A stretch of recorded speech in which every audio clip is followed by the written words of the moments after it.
the news.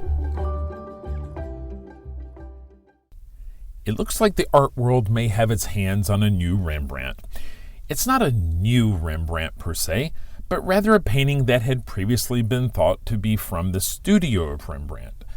The revelations are just now coming to light because the painting hadn't been seen for more than 40 years due to an art theft, and when it was stolen back in 1979, it was behind the Iron Curtain in East Germany, out of the gaze of the mainstream art world.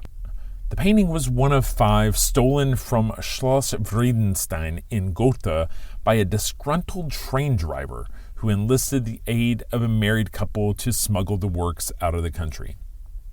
The descendants of those involved came forward to set things straight recently, and with the restoration of the possible Rembrandt now complete, experts are weighing in that the work is most likely by the hand of the master.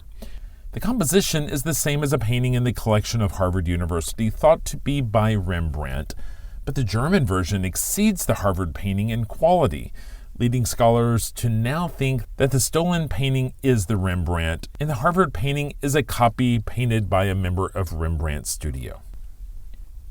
In a further attempt to right curatorial wrongs, LACMA is this week launching an exhibit called Black American Portraits, which examines depictions of black people in art in the U.S. over the last 200 years. The exhibit draws heavily from LACMA's own collection and features over 140 works of art that span the period. The exhibit's intention is to share a more complete story of African American lives and achievements over a period whose narrative has always been dominated by the majority. The show, which runs from now until mid-April, coincides with LACMA's exhibition of the official portraits of Barack and Michelle Obama, painted by Kehinde Wiley and Amy Sherald, respectively.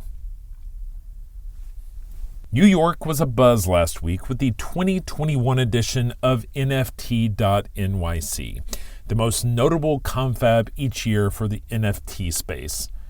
The conference grew tenfold this year, attracting more than 5,000 attendees, including me. The conference boasted nearly 600 speakers across multiple concurrent venues in a 5-block radius in Midtown Manhattan. There was talk about projects, platforms, releases, technology, regulation, and art. On Tuesday, I was in the room at the Palladium when Quentin Tarantino announced that he had digitally scanned his original handwritten manuscript of Pulp Fiction and is offering it as 7 NFTs, one for each of the 7 scenes in the film. Collect one or all 7. Networking abounded, as did the after-parties.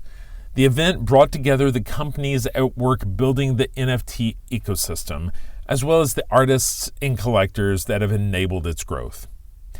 My feedback is that the NFT space deserves an event that is capable of hosting the speakers, sponsors, and networkers in one space with enough room to navigate.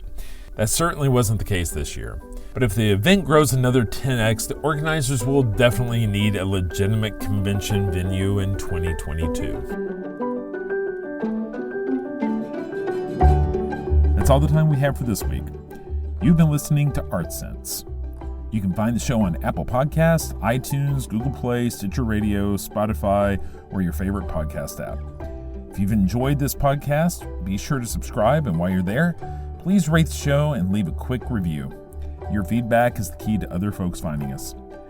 If you'd like to see images related to the conversation, read a transcript, and find other bonus features, you can go to cambia.art and click on the podcast tab. If you'd like to reach out to me, you can email me at craig@cambia.art. Thanks for listening.